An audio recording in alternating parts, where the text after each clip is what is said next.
Hi guys, this is Dayo again with another video. Welcome to my channel.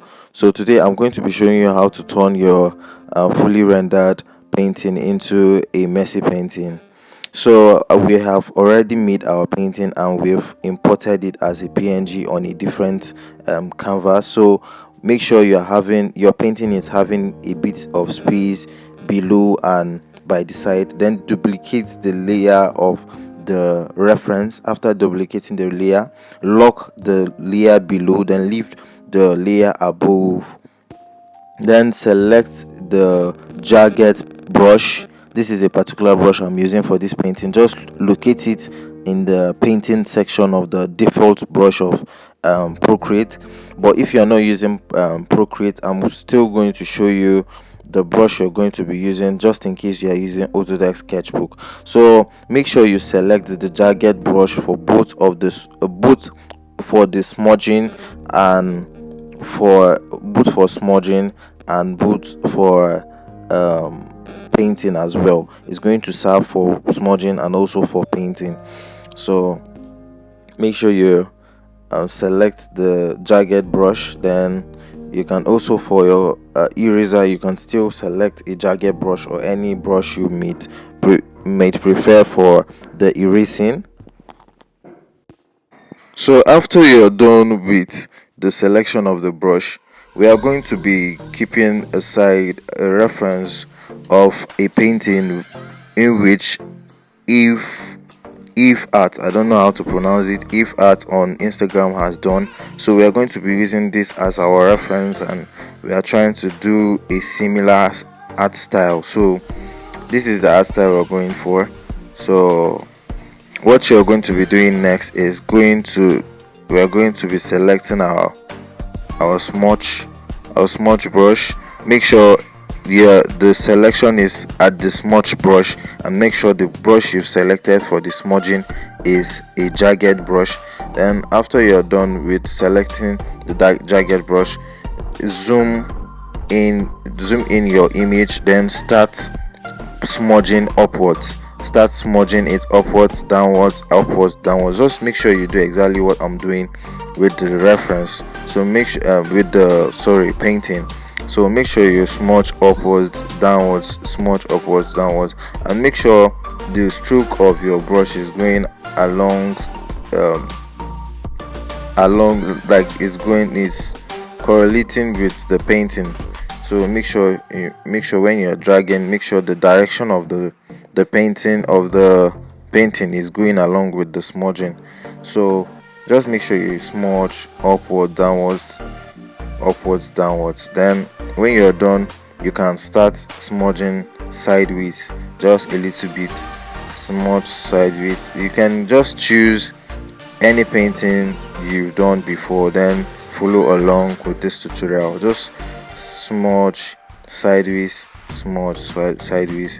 Then after you're done, before we continue, I'm going to be showing you the brush I use, which on Autodesk, which is hairbrush. You can use hairbrush. Make sure you pause the video to see the settings. So for those people using Autodesk Sketchbook, you can just go through the settings of this brush, then make sure you modify it to the exact settings I have done.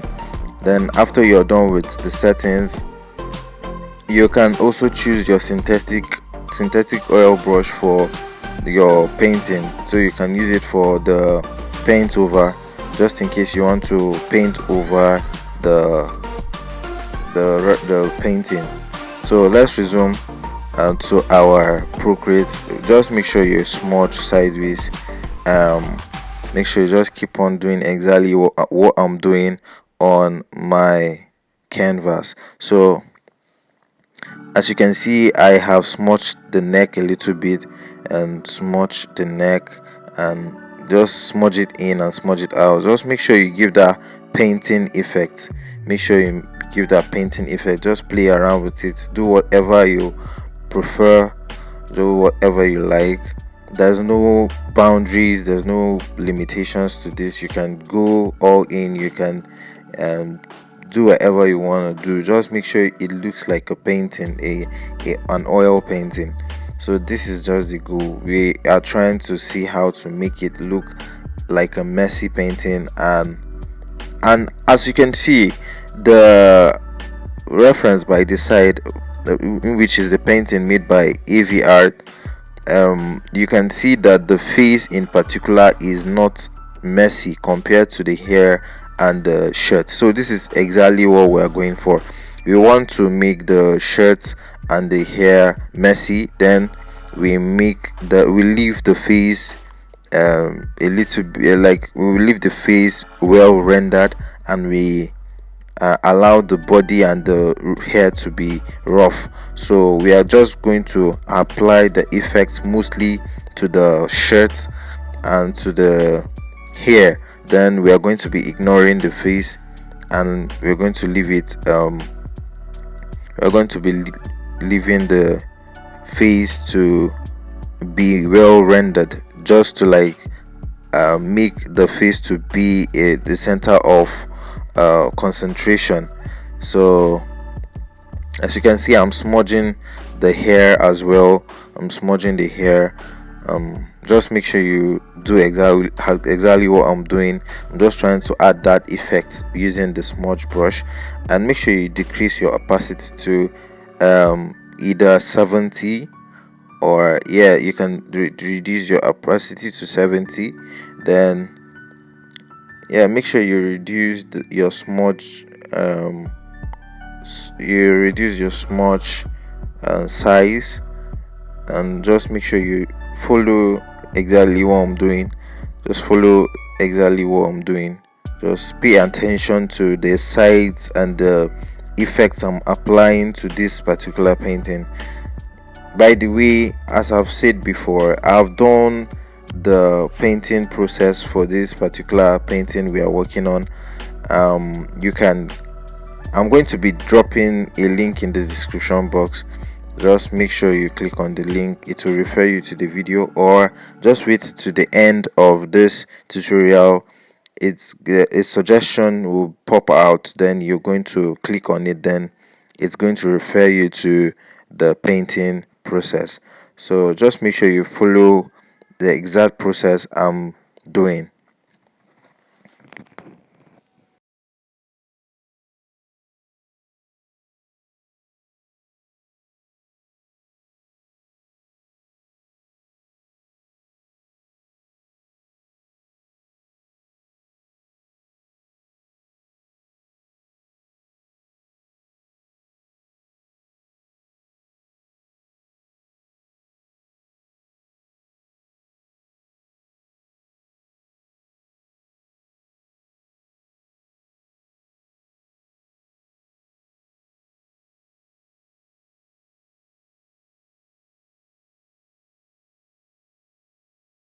So after you're done smudging, duplicate your layer, duplicate the layer you've painted already.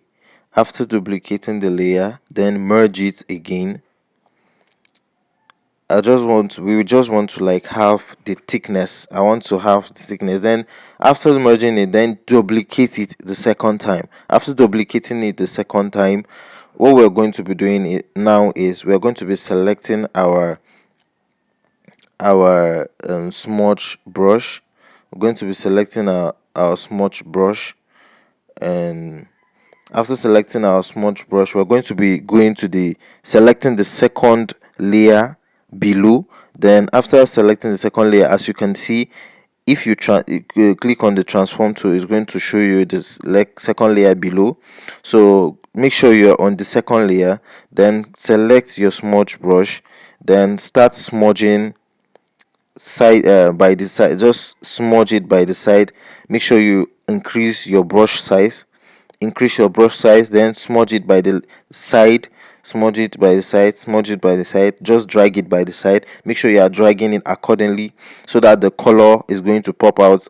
Just make sure you drag it by the side, drag it sideways, just drag it sideways, then drag it in, drag it out, drag it in, drag it up and down, drag it in, drag it out. Just make sure you give that effect with it.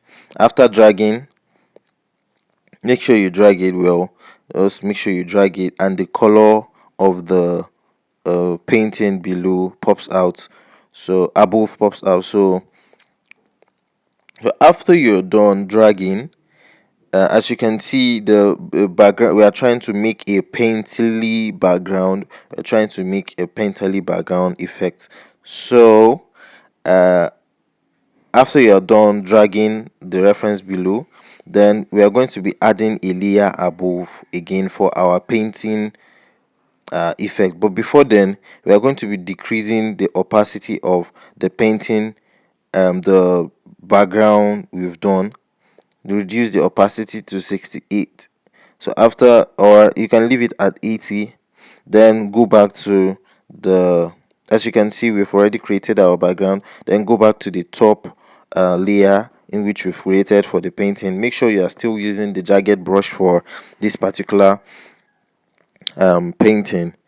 So we are going to do a little bit of paint over effects. We are going to be adding some painting effects to this particular painting. Just make sure you add the effect on the top of this particular painting, and make sure the colors you're going to be adding are found on the reference. Make sure they are found on the painting, exactly the painting, actual painting. So we are going to be using blue color because we're going to be applying blue color on the top of the reference just to give it a painting effect because the cloth is having a blue color. So if you're going to be selecting a color, make sure the color is in the painting, initial painting, before even applying any color. um, and make sure when you apply the color using the brush, you can use the smudge brush to smudge the color in which you've applied, just to have that painting effect. So make sure whenever you apply colors like this, make sure you use the smudge brush to smudge the color, and make sure it correlates and it blends in, and make sure it blends in with the reference, exactly the reference, initial reference we are having below. So make sure whenever you add a color at the top, make sure you use the smudge brush to blend it a little bit. So before we continue our video, I have created 15 Procreate brushes in which will help you speed up your workflow and also help you paint realistic portraits with ease. So just in case you're interested in getting free brushes, custom brushes that will help you speed up your art and take your art to the next level, click on the link in the description box to get my brushes for free in Gumroad and also in Fidia. So let's just continue our video. So we are going to be adding effects to this painting. Just make sure you play around with it. There are no limitations, there are no gatekeeping, there are nothing like that. Just make sure you add colors that are on the reference already. If you're going to be adding colors that are not on the reference, make sure it's a complementary color. Make sure it complements the initial color that you are having below. So yeah, that's all we're going to be doing for now. We are going to be adding the color, going to be adding colors on the painting. Just make sure you don't do too much. You don't Make sure you don't apply the color too much on the reference. Make sure it's a little bit moderate. Just don't do a lot, don't act too much colors. It's going to look somehow dirty and not really good. So I would advise you to like add colors in some specific area and leave the face to be more more well rendered. And yeah, I'm adding some effects to the neck, and yeah, we are going to leave the face to be our subject or focus point. And we are going, even though we are going to be adding some paintings on the feet, we are going to leave the eyes, and just we are going to be applying it a little bit at the cheek. But it seems like it's going to look a little bit rough, but I just want to have like a little bit of brush strokes by the side of the cheek. So just in case, just do whatever you want to do if you think it looks nice, or make sure you follow the rules of having the face to be the focus point or focal point of the painting. This is a good way or good technique of making a painting to look messy and at the same time make it look fully rendered by the face. Dragging, this is a technique of making the audience to really see the focal point and the most important side of the painting, which is the face. So the rest of the uh, paintings which are messy, which is the clothes and the hair, is no longer is not really important, and is not um, a subject, is not the focal point of the artist. So it's not the area in which the artist wants you to look at. So the artist wants you to look at the face, which is the focal point. So we are going to be leaving the face well rendered and well painted, and we are going to be smudging the sides of the heart and the body, just to like um, take away your attention and move the attention directly to the face. So this is just a nice technique that will help you do that. So I have cleaned up the brush stroke in which I applied on the face, just to like allow the face to stand out. So it's all about making the face to stand out for this particular tutorial, and we are going to be applying a little bit of effects, again brush effects at the top. As you can see, I have selected a blue color and I'm adding some little bit of effects using a tamar brush. The tamar brush, just you can pause the video to see the brush I'm talking about. The tamar brush is going to like help you give a little bit of effect. Just dab on it, just dab on the painting, just make sure you just dab on it, don't drag the brush, just dab, just give it a little bit of dab. Then you can drag on the background, just drag the brush on the background to feel a little bit of blue feel, and select a yellow color to fill the background with a little bit of yellow as well. Well, make sure your opacity is around 15 or maybe 10. Then you drag the brush and make sure it gives a little bit of blue and a little bit of yellow as well. So after you're done, you can just click on export and export your image to your gallery. So thank you guys, for all of you guys, for watching. Thank you for sticking around. If you're a new subscriber, do well to subscribe, and if you have any question, leave it in the comment section, and I will see you in my next video. Bye.